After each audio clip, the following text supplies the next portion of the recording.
is what I love about GB News. It's weird and wonderful. Fred says, morning Fred, says, I live a few miles outside Blackpool and it's very pleasant outside. I just went to see my hens. Oh, how morning lovely. to you, Fred. They've laid for you. And then straight after that, we have Rosemary, who says, I'm listening to GB News in Mexico. Wow. What a mix. Couldn't make it Brilliant up, mix, could yeah. you? No, thank you very much. It's early in Mexico, early hours of the morning. And we've got a lot of Donald Trump fans watching at the moment, haven't we? Yes, we have. Utter disgrace what they're doing to Trump. America is a laughingstock, says Karen. Though Ian says Trump has the biggest ego of anyone. However, he was good for world peace, good for the USA economy, and most importantly, he was pro-UK. That's true. The present administration doesn't feel very pro-UK, does it? It doesn't. No, it doesn't. That's about world peace. Though, I mean, I have to say at the time, I did salute him for what he did with North Korea and going to meet him. I think that was a no one but Trump could have done that. However, we did spend the previous 2 years thinking he was going to start sending bombs over there with the whole Rocket Man and all that sort of thing that he did. It was very, very tenuous for a while. And I think you can always argue as well that it's actually very good for a country, especially one as important as America, to have a president with a big ego. Well, yeah. And I actually thought that's why Boris was quite good as Prime Minister. I know there are lots of other arguments against him, but you're known by your president, aren't you? He's the guy who's going all over the world, being an ambassador or whatever, and people knew Trump. Well, they did know him. And Joe Biden goes everywhere and falls down the stairs. Well, he's just a bit old, isn't he? But then I would make that argument against Trump, really. I think it's two old men. Yeah, it would be nice. Time for a bit of younger blood. Absolutely. OK. Let's get on with the newspapers. Should we? Yes. Let's have a look at the front page of the Times this morning. Prigozhin made serious mistakes, says Putin, as the Russian president breaks his silence after the mercenaries' jet was bombed out of the sky. The Telegraph is also leading with today's biggest story. He was a talented businessman who made mistakes, Putin says about his former confidant. The Star has The Curse of the Spooky Child, that painting that keeps being sent back to the shop because it's too creepy. And the Mirror lead with the tragic Sari Sharif mystery. The Pakistan police now are apparently closing in on her dad. And the Express says $4 billion spent on asylum is unacceptable. The words of the Prime Minister. So let's go through the papers now. Joining us this morning is author and journalist Suzanne Holder, and alongside co-founder of the Together Association, Alan Miller. And a very good morning to you both. Morning. Morning. So we're going to start with you, Suze. I keep asking you whether you're Suzanne, Susan or Suze. We went with Suze, didn't we, last time? Yeah, exactly.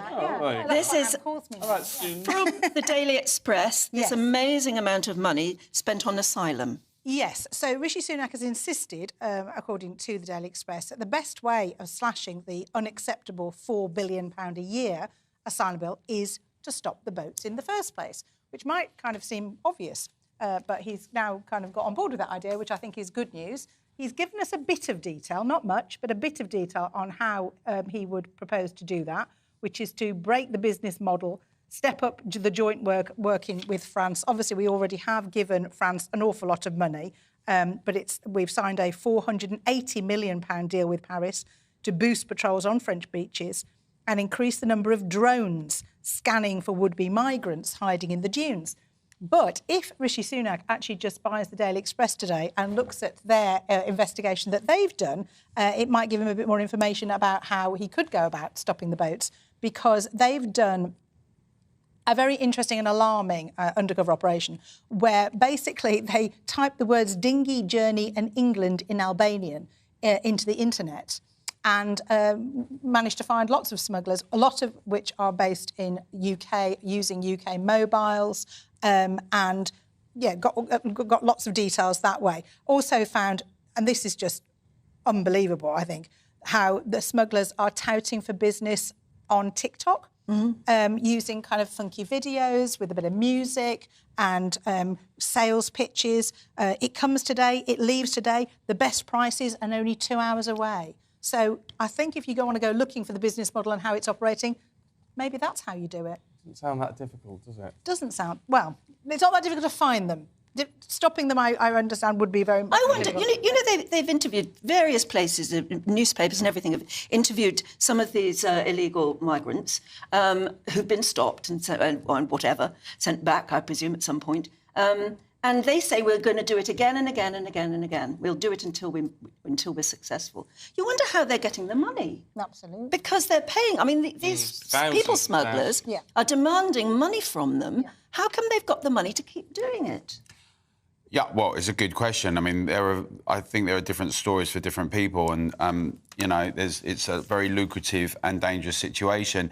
I do think one thing about this story, and it is quite comprehensive what they've done in the Express, is that it's still the case that we have to address why the Home Office has taken over 6 months to process this. Over 140,000 people are waiting over 6 months.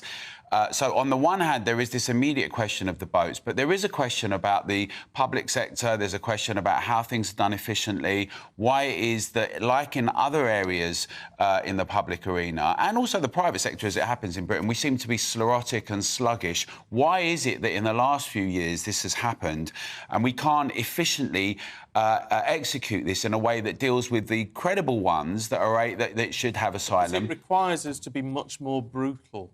That's the bottom line, isn't it? Because when you've got people coming over and they haven't got a mobile phone with any contact details, they haven't got a passport, whether they just had to escape without one or threw it into the channel, and they're refusing to say who they are and where they've come from, what do you do?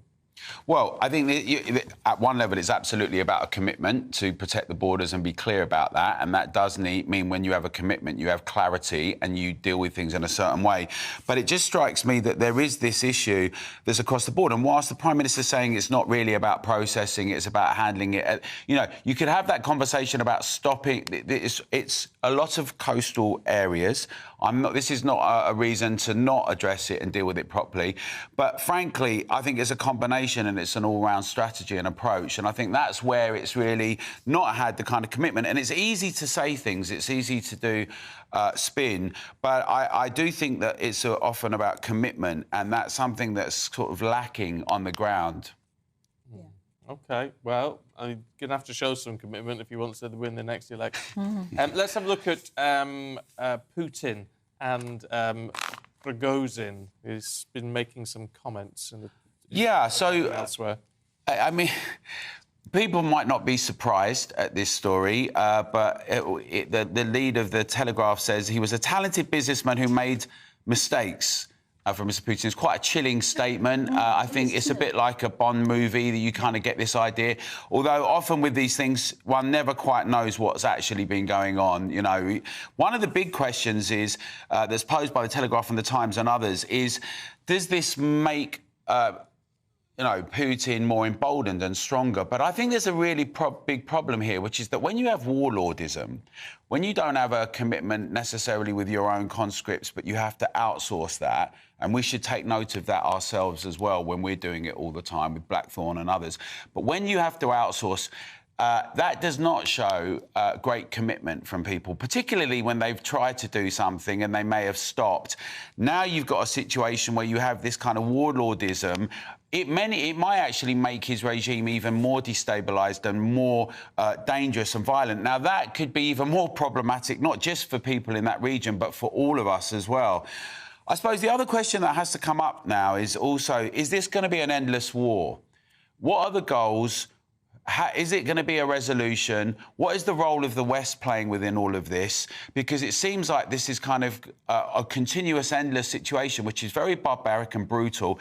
And the more, as we've seen over the last 20 years, a region becomes destabilised, the more consequences, like the last story, which is one of the reasons there's so many migrants coming because of Northern Africa and other parts of the Middle East, that has consequences internationally, globally. And I really think this is another area where there has to be serious commitment to try and improving and resolving this situation all round and not just having an endless war. Do you think he ordered the plane to be brought down? Well, I mean, it's reported that a bomb went off in the plane, and it sounds like the sorts of things that have happened before when people have been targeted. So it absolutely sounds like that. But I would just say this as well.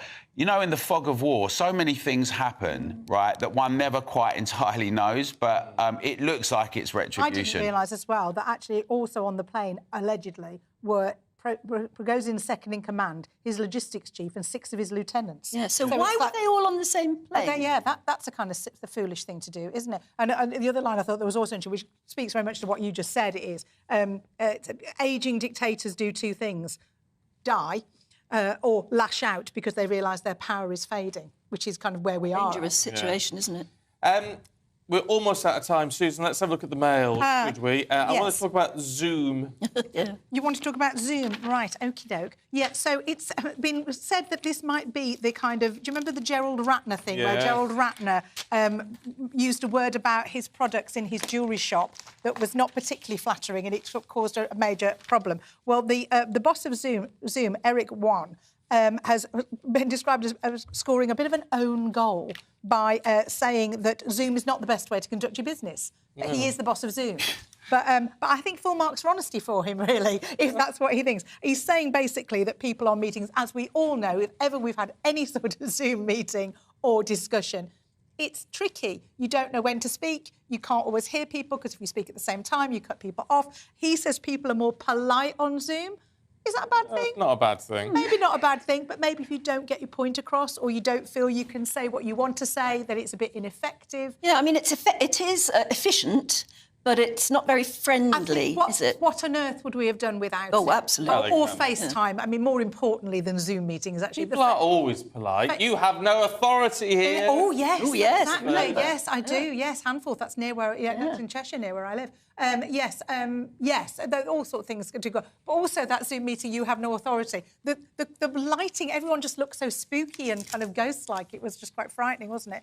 But yeah, so I think anything that drives people back into work. I mean, speaking to what we were talking about before, is one of the reasons we're not covering all the backlog of all the things. It's because a lot of people are working from home in government departments. It might be if they get back in the office, don't try and do things on Zoom, don't try and do things remotely on their phones. Maybe we'll get a lot more achieved and actually bring life back to the cities. Maybe so. We've got to leave it there. Susan, Alan, thank you both very much indeed.